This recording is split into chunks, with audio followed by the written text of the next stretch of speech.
The reason that I decided to take the ecosystem restoration design course was because the world desperately needs people to restore it to the way it was intended, with all the natural balances and cycles in place.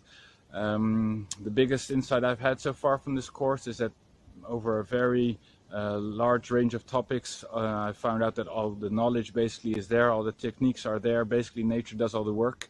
We just need to solve the human factor. How do we align everyone to apply the knowledge that we have and that basically is deep inside us since a long time. I am going to try to apply this knowledge by making a tiny forest in my hometown of Amsterdam, and in a bit of concrete jungle of 1,000 square meters, together with other students and local stakeholders. I hope to make a beautiful forest where animals and birds and plants can feel at home again in the city, and remind us that the world is not ours, but we are part of the world.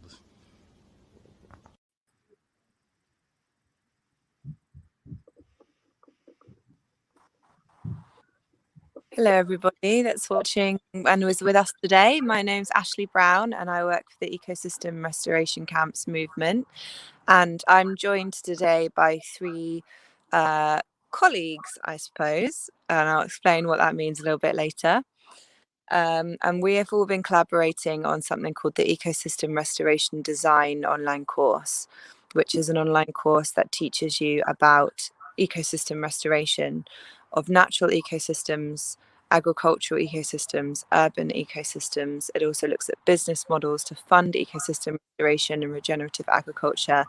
And then the last module looks at how you can create a design, a restoration design, an implementation plan, and a business model canvas for a ecosystem restoration project that you create with a group. I initiated the creation of this course because I wanted to empower as many people as possible to be able to go forward and restore an ecosystem that they love.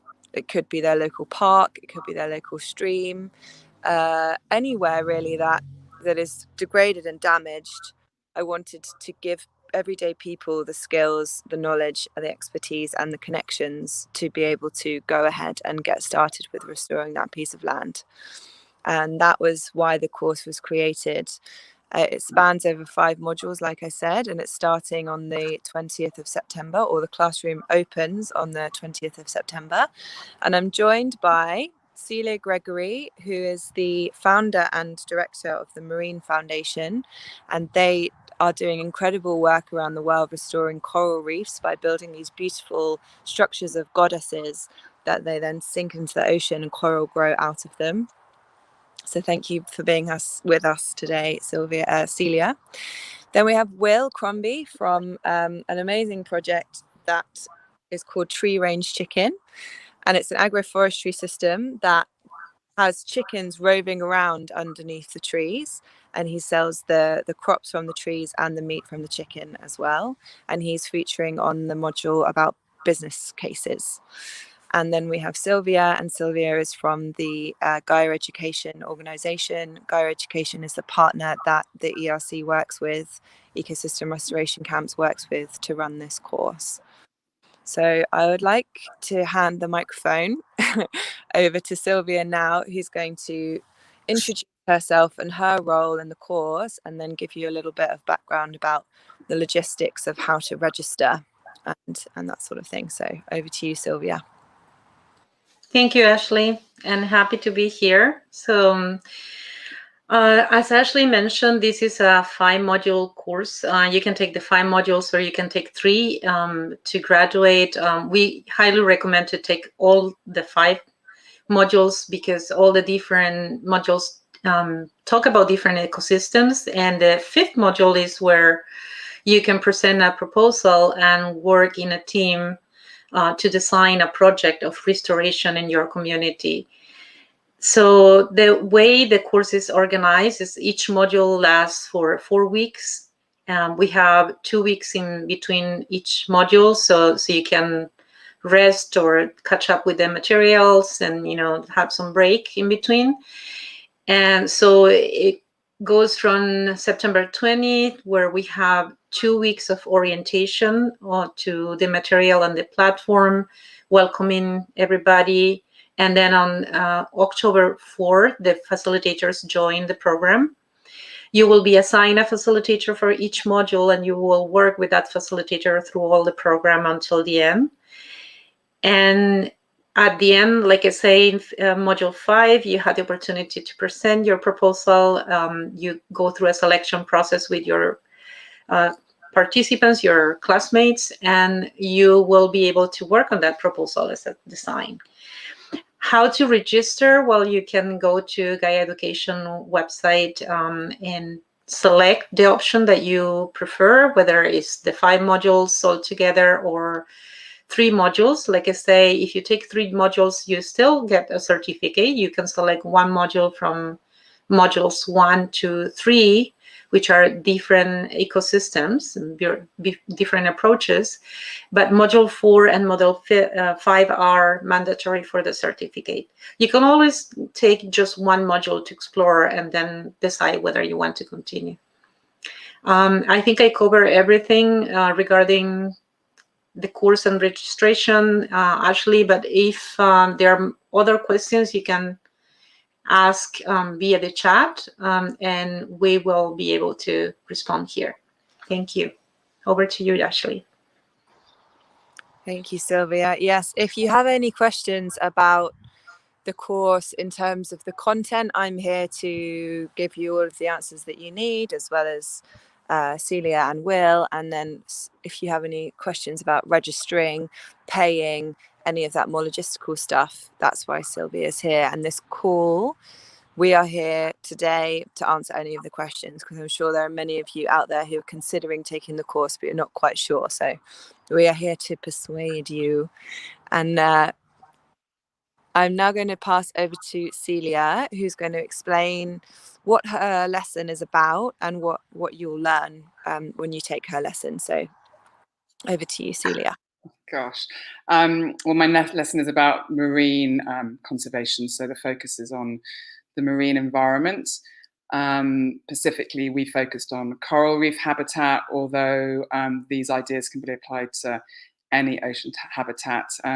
Specifically, we're working with a kind of ecotourism interface. That's, you know, potentially where the economic model is kind of integrated with. So, you know, the areas where we're focusing on is the restoration of areas where people can enjoy the habitat either through diving, snorkeling, or, you know, they can also receive the benefits of it on land as well, because actually there's implications for if you restore your marine habitat, you're actually going to see benefits on the land as well. But yeah, it's a very creative program. My approach is very creative. It kind of came out of the fact that I felt like a lot of conservation work was very kind of scientific orientated, and this didn't really help just the more, you know, day-to-day ways of how we can interact with it. So yeah, there's lots of layers to how this model works, how you can support it, how you can enjoy it, and how the techniques, we create artworks, but the artworks are being created using scientific data and scientific techniques. It's just that we're applying a kind of more creative aspect to how these techniques are implemented. So yeah, it's just an interesting idea of how this can be applied, and the results around the world have been very successful, and continues to be inspiring new people around the world to create essentially marine sculpture parks, really. So we're taking marine sculpture under the ocean. These areas become marine sanctuaries, i.e. we implement the idea that you can't take any fish out of them, you can't do anything destructive, you know, you have to stop the destruction before you can start to restore. And then these areas become an inspirational place for us to swim around in, but also for the fish and creatures to live safely. Yeah, indeed. And the reason that I know Celia is because one of my friends actually went and did a photo shoot pretending to be a mermaid swimming alongside one of the sculptures in Belize, I think. Yeah, she did a few with us, and you know, that was definitely part of it, about creating very beautiful visual images. You know, I started this organization at the beginning of kind of Facebook, when we were really starting to see this new wave of visual content and this new way of moving information around the world and creating like a kind of global network, you know. And clearly there's you know, there's that saying, you know, an image can tell a much bigger story than words. So that's kind of definitely, she was part of that, and she had a lot of fun, and it was great, and these images are beautiful. So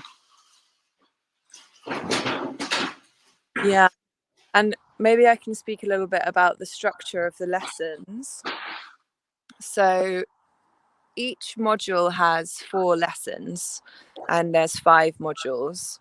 And then within each lesson, each teacher, such as Celia, has 3 or 4, or sometimes 5 videos that are around 20 minutes to half an hour long each.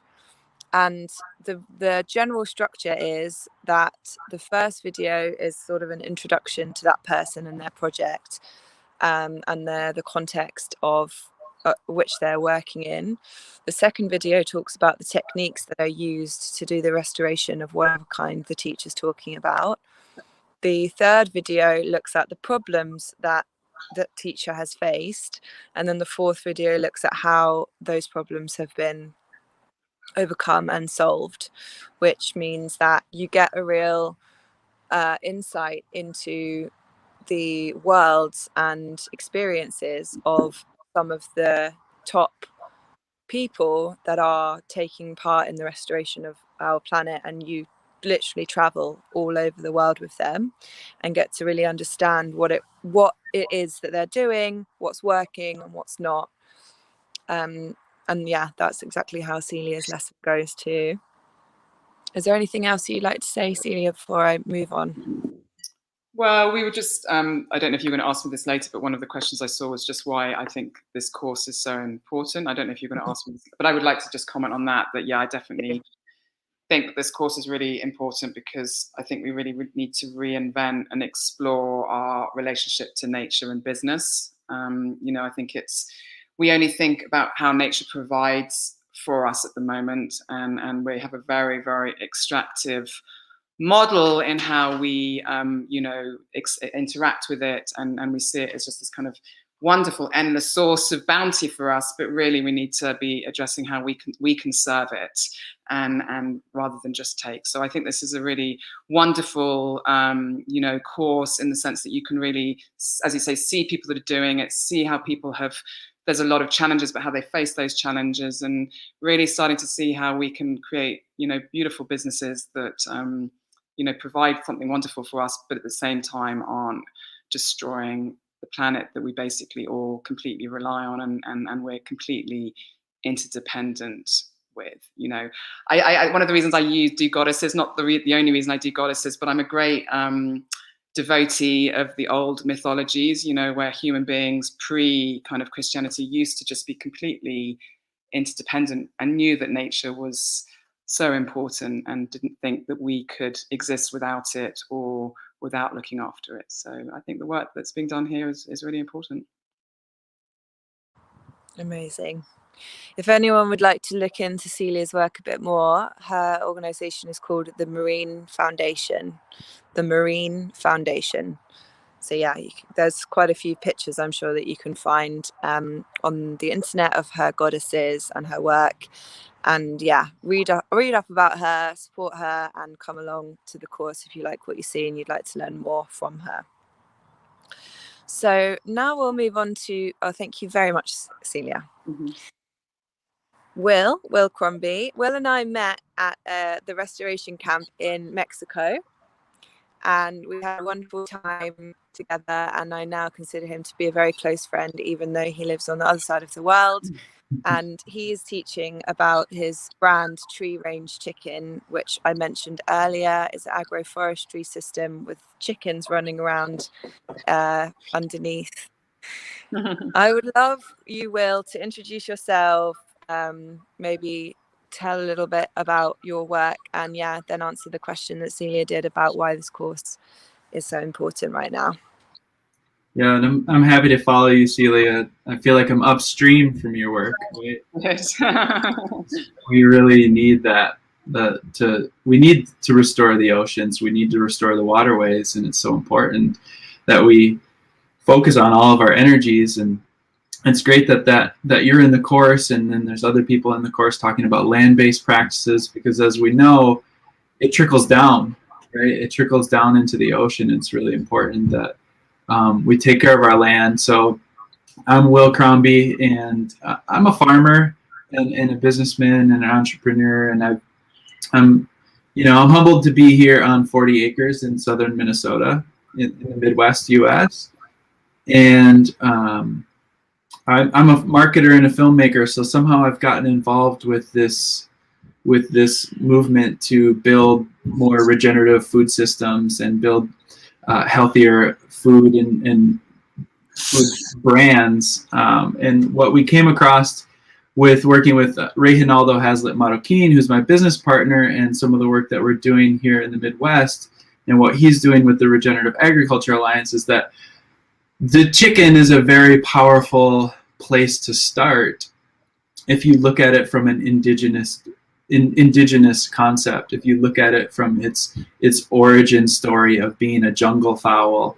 And we really have a great need for more perennial production, because we moved away from that. We moved away from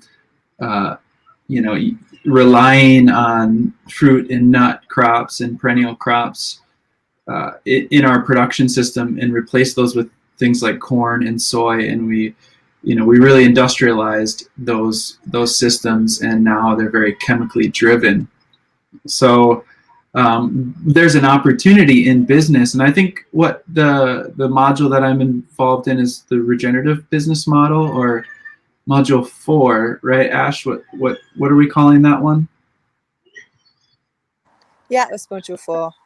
Module 4, and what's the title of the module?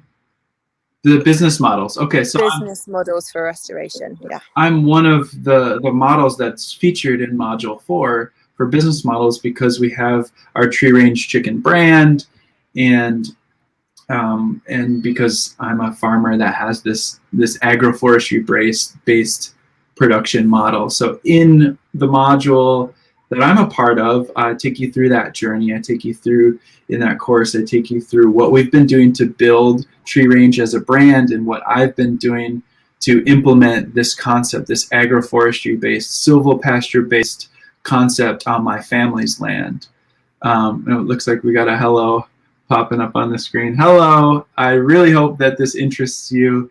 I'm just a humble farmer and marketer here trying to build a better world, a regenerative future, and I'm happy to be aligned with this team. I'm really excited about the ecosystem restoration design courses, the way that it's threading through the fabric of how we're all united, and giving all these great examples of the work that we as individuals can choose to do, because we all have power to build up our communities, to build a more resilient food system, to honor nature, and to work within the confines of taking care of the environment and building these systems around our lives. As humans, we aren't separate from nature, but we're part of it, and our modern society has really driven us far away from it. We need to get back to that. So honor the goddess in the ocean, build the coral reefs, work with perennial crops, tree crops, and put the animals back on the landscape where they belong, and try and localize our lives, work in community, work, and the more that we can, produce our own food and take care of the land and work with the land, the more the life is so beautiful and enriching when we have that connection to our food, when we have those connections to our community, when we work together collaboratively, when we don't rely on the big box stores or agribusiness or our governments or our policies to guide us as individuals. So I think that is something that I bring to the course, and that is something that Tree Range Chicken brings to the business world. And I think it's very important that we start to learn these skills and apply them in our own businesses, or just apply them in our own backyards. It doesn't matter what scale you're at or where you're at in your journey, you're going to learn something from this course or wherever you decide to get your information from. So thank you, Gaia. Thank you, to the work that both of your organizations are doing to just bring this course to people, and that I think that is very important. Do you think you could give the people watching a very brief overview of what Tree Range Chicken is, and why it is a really good example of a regenerative business in comparison to other business models? Mm-hmm. Well, it's not a confinement operation. It's not, packaging. I don't like that word livestock, right? It really separates us from our food production.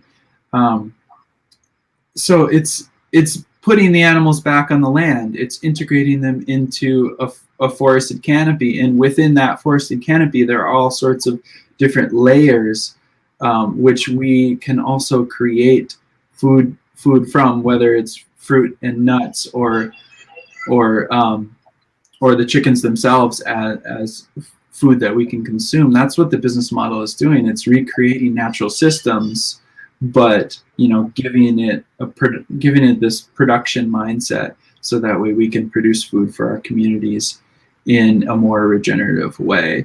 And there's so many layers to that work, and I hope I did a good job of spelling it out in the course that I put together for you. But bottom line, it's putting chickens back where they belong, and it's building industries and building markets for perennial crops and for a poultry, for chicken that is raised not in confinement. And often, I should warn you, and most of us probably already know this, the labels that you're reading when you purchase chicken at the store or eggs at the store, there's a lot of false claims behind those. When you see free range, or when you see cage free or organic, a lot of it is still, if it says organic, it's still confinement operation. There's a lot of issues and a lot of greenwashing going on in the industry. And I think I would encourage people to get to know their farmers and to get to know these perennial based practices to really bring about a new industry, a new age, a new food revolution. Thank you. So what's exciting about this course, where business models are concerned, is, like I mentioned in the introduction, once you have learned from the teachers who are talking about natural ecosystem restoration, such as temperate forests, tropical forests, deserts, and coral reefs, you then move on to the second module, which is all about how to restore agricultural land, and looks at different techniques such as permaculture, holistic grazing, seaweed farming, and agroforestry. The third module then looks at urban restoration, such as the restoration of urban waterways, such as rivers and canals, how to build houses that restore degraded ecosystems. That's a really cool one. And then we move on to the fourth module, which looks at business cases. The first lesson of that module is led by an organization called Common Land, and Common Lands, they specialize in creating new businesses, and essentially they want to create an ecosystem restoration economy, and they use a business model canvas, which is essentially a map that you can have on a kind of A1 piece of paper, where you map out all of the different areas of your business plan. So it's like a business plan, but much more simplified. And then you learn from these amazingly regenerative and real businesses such as Will's. And then when you get to module 5 with your group, you have your ecosystem that you're restoring, and you're creating your plan for it. And then you fill out this business model canvas for a business idea that you can use to fund it, with the intention of you being able to go out into the world after the course and implement that restoration plan, because you have all of the skills that you need to fund it. So far, we've run 2 iterations of this course, and we have welcomed around 350 people. in those 2 iterations, and those people have created around 60 restoration projects.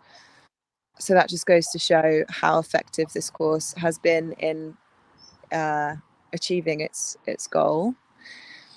Yeah, just thought I would say that, big us up a little bit. Whoop, whoop. And now we're going to go on to the questions, question and answer section of the webinar. I can see that people are writing questions now. So Sylvia, how shall we do this? I'm a bit unfamiliar with StreamYard. Are the questions are in the comments section, right? Yes, they're in the comments section, and Pedro will put them up. I would like to address some questions that came before this one. There's somebody asking about the waterways in module 3, but before that there was a question about the learning space and also the learning pace, and I would like to address that. So the learning space, in terms of how that is structured, as I mentioned before, you are going to have a facilitator, and you're going to have around 20 or 25 people in your same cohort. The full course may be 100 and something people, but you will have like a smaller groups with your facilitator. You're going to meet with your facilitator usually twice per module.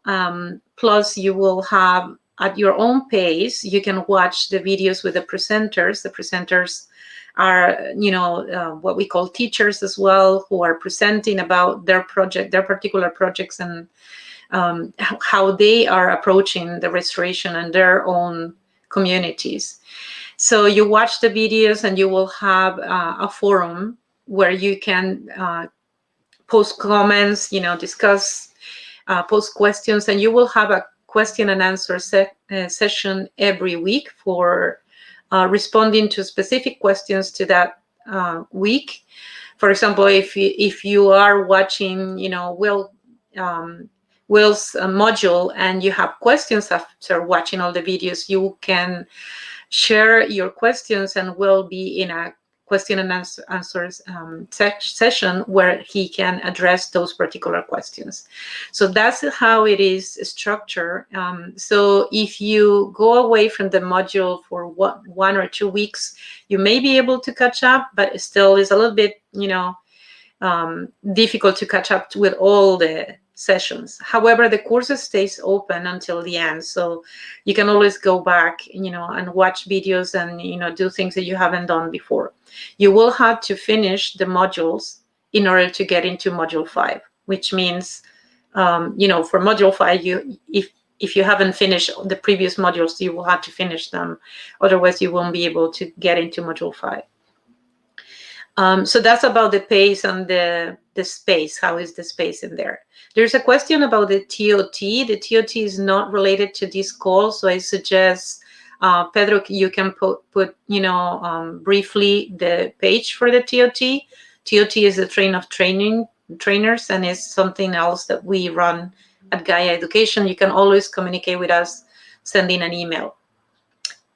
And we can go to the other questions. So there are interesting questions there, Ashley. I don't know if you can see them. One is about, can you say more about waterways in module 3, by Jerry. Then there is another question about, there's a comment about the chickens. And so I don't know if you want to address that one.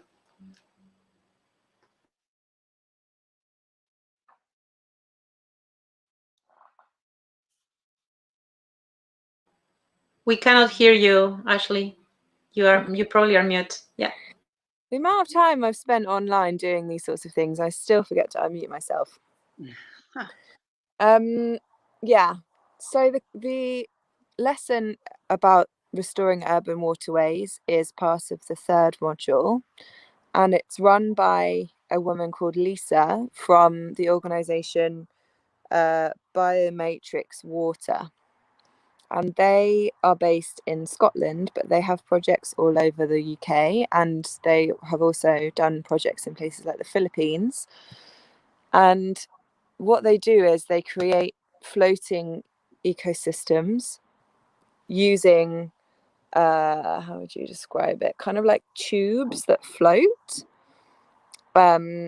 and then they plant into them, and the tubes are covered in a biodegradable sort of organic matter-esque coconut skin husk stuff. You can tell I'm not an expert. You should definitely sign up to the course if you want to actually understand this. And then you plant the plants into the tubes with the coconut husk on, and then the whole thing basically turns into a floating bed, you know, like flower bed or whatever they've decided to plant. They plant it up with native plants, and then these floating ecosystems become habitats for aquatic birds. The roots come down through the bottom of these platforms, and they oxygenate the water, which helps it depollute. That's not really a word, you know what I mean. And it also then creates like breeding grounds and hiding places for fish as well. And if you check their website out, Biomatrix Water, you can see where they have been doing these. There are some in London, there are some in Manchester. They're all over the UK, really, in cities.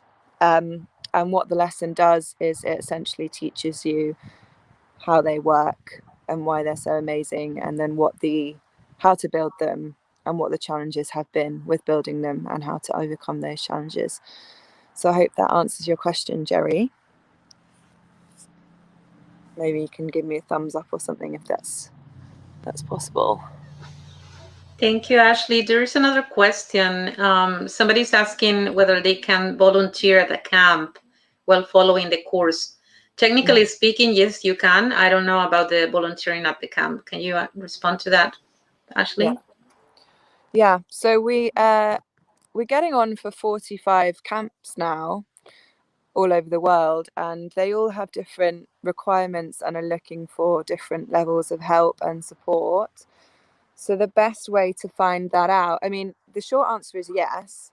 The long answer is you should get in touch with the camps that you're interested in visiting and see if they are looking for volunteers right now, and if so, does your profile fit what they're looking for and the length of time that you want to stay there for, etc. But seeing as there are so many of them, it's very likely that you will be able to do the course and volunteer at a camp at the same time, especially if some of the camps are quite new to the movement and would benefit from having someone volunteering with them who is doing the course, who could then feed the new expertise and information that you're learning directly into that project. So yeah, when you're writing to them, I'd recommend saying that you're thinking about taking the course and that you'd like to share what you're learning with them, and maybe even take a piece of their land as your restoration project for Module 5. That would be really cool. Yeah, thank you, Ashley. So there's a question about how many hours of study per module. I can respond to that. So that depends. That depends how deep you want to go into the materials. We recommend between 5 and 10 hours at least for watching the videos, responding and posting in the discussions, and also coming to the Q&As. So that's the minimum. If you want to go deeper, there are many different materials that are provided through all the different lessons where you can study deeper, and there will be things that you may want to actually explore a little bit more, because remember that what you are watching in this course is something that is already being done. So you may want to come to the first 2 modules and actually explore more about ecosystem cycles and explore a little bit more about what is the foundation that you will need for all the modules. The modules are delivered once a week, but you, as I said before, you can always come back. So if you arrange your life to be there for when the module is open on Mondays, and also we try to do the Q&As in different times of the week and different days to accommodate for everybody. Everything is recorded, so if you cannot attend, you can always revisit the recordings. So there are some other questions. I don't know if you can see them, Ashley.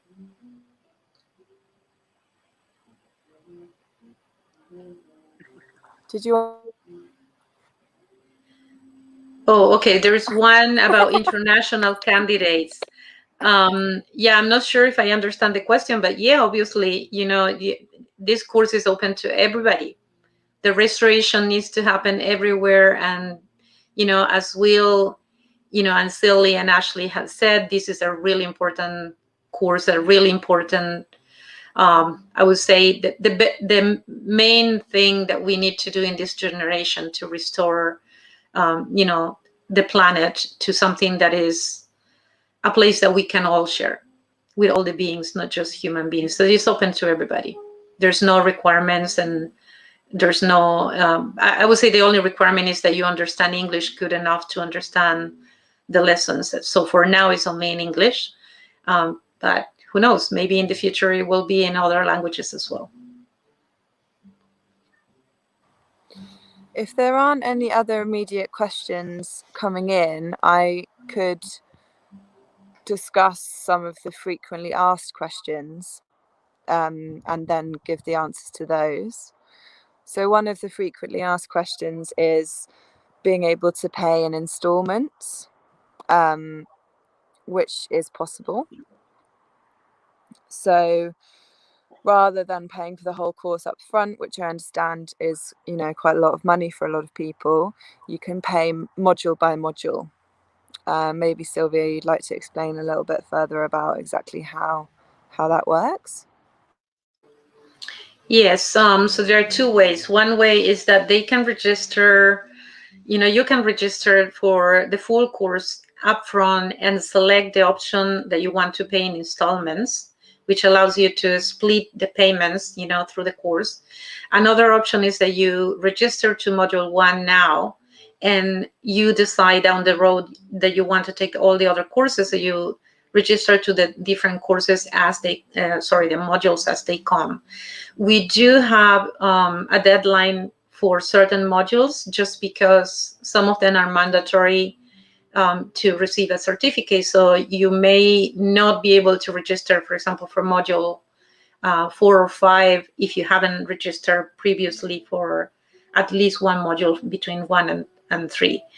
So apart from that, you can pay in different ways. And always approach us. There is an email. Pedro, I don't know if you can put up my email in there or Jan's email, so they can ask questions. If you have any other questions about your situation, we can accommodate. We also have groups. That's another question. I don't know if you want to answer a little bit about that, or you want me to respond. Some people like to register as teams or groups. So we do have special discounts for groups. Just approach us and we will look at the situation. That means that you can have your own project as a group from the beginning, and we will consider a special fee for a group. I don't know if you want to add anything else there, Ashley? No, I think you've covered all of it where groups are concerned. We would love to welcome organizations, for instance, that have the desire and the interest to start doing ecosystem restoration projects and would like to train their whole team, for instance. That's very possible. And we've had inquiries about that before. And this time round, we have a solid plan for how to make that happen. So yeah, if you're working for an organization, you're considering that, then get in touch with us. We'd love to hear from you.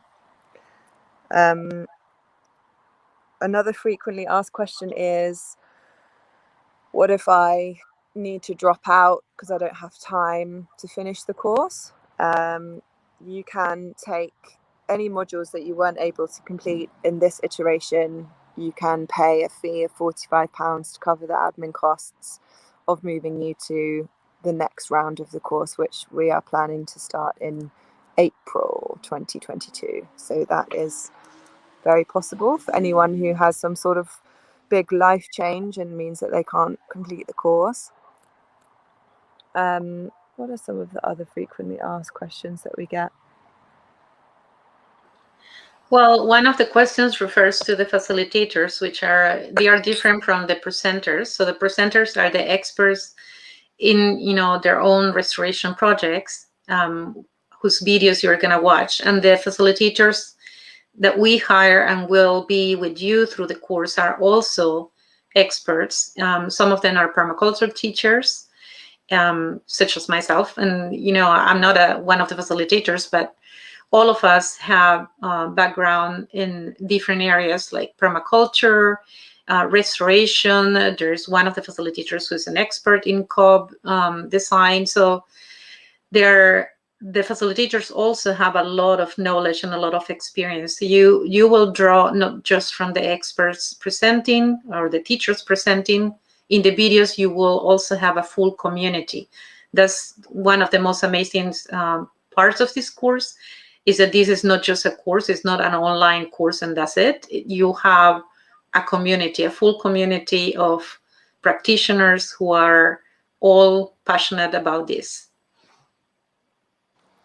Another really nice thing about the course is that the teams that are ecosystem restoration camps or have been welcomed into the camps movement as a camp but haven't really yet started their work, they often take the course, and then you have the ability to join their team, and then if it works you can travel to the camp and help implement the restoration design that you've worked on for module 5, so it doesn't just have to be an abstract thing. Another frequently asked question that we get from people is, I don't have any land of my own, can I still take this course? The big yes to that question, because so few of us are lucky enough to own our own land. And like I said at the very beginning, the reason that I created this course in the first place was because I wanted people to feel empowered enough to walk past their local, municipally owned, council owned, government owned land, or whoever owns it, and have the skills and the know-how to be able to approach that landowner and take part in restoring that piece of land, because we're not going to restore our ecosystems if only the people that own land can do so. So no, you do not need to own land to take part. Did Celia want to say something? Yeah, I just think that's a really fascinating point that you just raised there as well, because I think part of the other element of this course is regaining a sense of power as an individual. The problems that we're facing are very overwhelming, and I feel that definitely, actually government-owned land, in theory, isn't the government working for us anyway? So I think a lot of it is about shifting this idea of that somebody else owns something there. The government, if they own it, we own it. We pay for it. But I don't think the average person feels that. And there's an increasing sense of disempowerment, an increasing sense of like, oh, well, what's the point? So I just think that's fantastic what you say there. A real sense of, that the health of our environment is something that if we learn through this course, there is something that we can then participate in and actually improve for the future, for ourselves and for the future generations. So I think that's a lovely point. And I would also say, for approaching landowners as well, because when you start to implement these types of practices, there's so many different layers of restoration capacity or enterprise capacity on even just small acres of land. Like what we're doing with the chickens is just 1.5 acres. That's all you would need to set up one of these poultry units. So, getting underserved communities access to land through these, enterprise capacity on, say, farmland owners or just raw land, vacant, land that someone owns, not necessarily a government or a corporation. Somebody owns that land, and there's so much opportunity to restore it or create an enterprise on that land too, while restoring it. Indeed. Yeah, and there's so much farmland as well that can be rented or can be leased. The camp in Spain, we are leasing a plot from a farmer for 5 years, So yeah, all of these things are indeed very doable, and getting access to land doesn't have to be as difficult as you think. Okay, are there any more questions that have come in?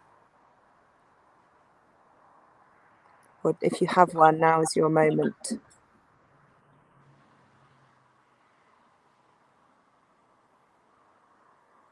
No? I don't see any, but I would like to add to that a question that comes usually around module 4 or 5 when people had to present their proposals. Is what happens, if I don't have a proposal. So if you don't have a proposal, that's okay. I mean, we encourage everybody to have a proposal, even if the proposal doesn't get to module 5, because then you practice, what Ashley was mentioning about, being empowered and about dreaming about what can be possible in a place that you live or you share with others. However, you can always join a project. So there are many, many great proposals. We actually received 54 proposals this last time, and we had to do a lot of work, very hard work selecting which ones will stay, because we didn't have people for 54 proposals. So we ended up with 30-something proposals, all of them amazing, from very, very small spaces to huge, areas, from private property to, public property. So you can always join a project. So don't worry if you don't have an idea or a proposal or access to land right now, because that's an option as well.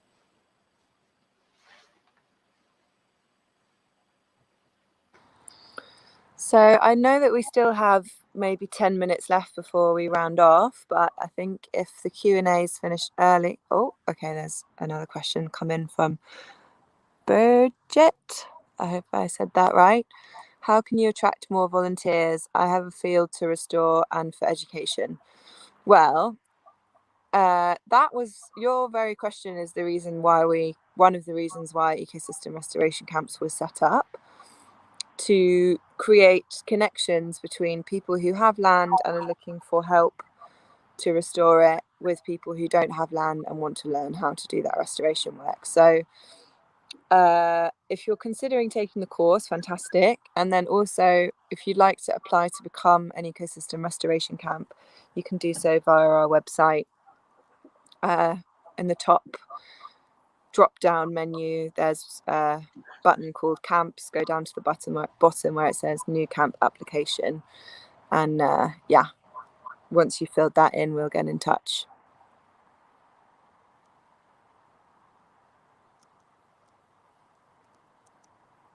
Okay, how do we feel about rounding off a little early?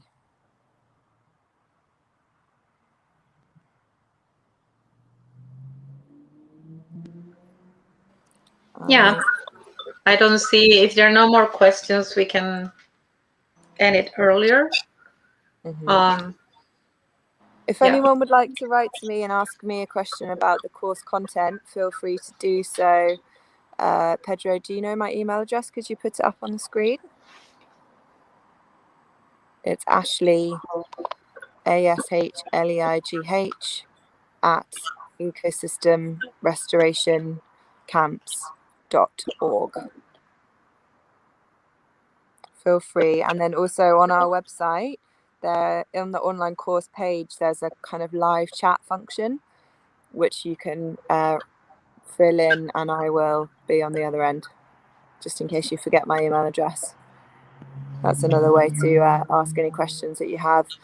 So the course starts on the 20th of September, doesn't it? But that's the start of the 2-week introductory period where the classroom is open, but the lessons haven't yet started.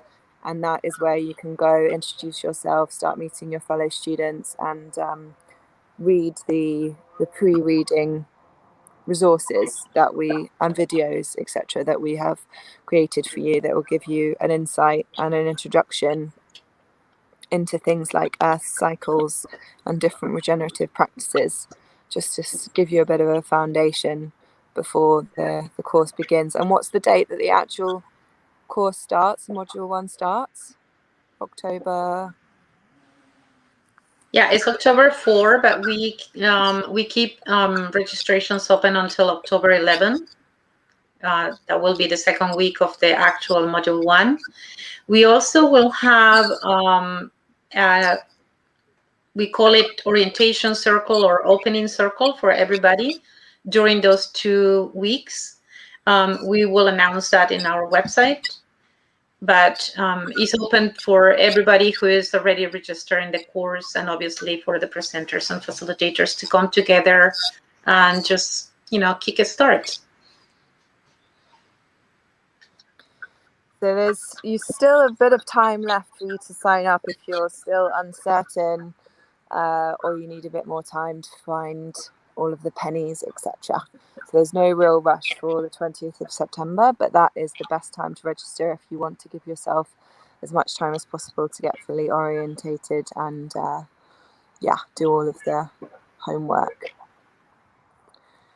So yeah, I think we'll draw to a close now. You have everything you need to get in touch with us further if you would like to. Thank you so much to everyone for coming. I love this course so much. I feel so immensely proud of what we've all created together. And yeah, I would love to meet you on the course and hope that it will really help you to achieve your restoration goals and ambitions, and for us to together achieve John D. Liu's vision of restoring the earth as the great work of our time. So thank you all.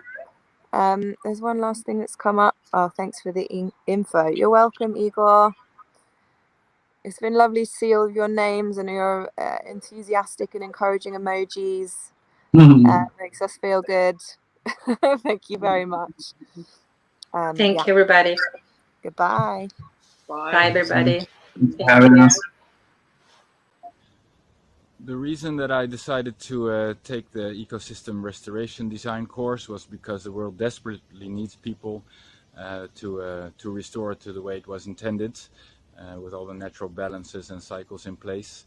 The biggest insight I've had so far from this course is that over a very large range of topics, I found out that all the knowledge basically is there, all the techniques are there, basically nature does all the work. We just need to solve the human factor. How do we align everyone to apply the knowledge that we have and that basically is deep inside us since a long time. I am going to try to apply this knowledge by making a tiny forest in my hometown of Amsterdam, in a bit of concrete jungle of 1,000 square meters, together with other students and local stakeholders. I hope to make a beautiful forest where animals and birds and plants can feel at home again in the city, and remind us that the world is not ours, but we are part of the world.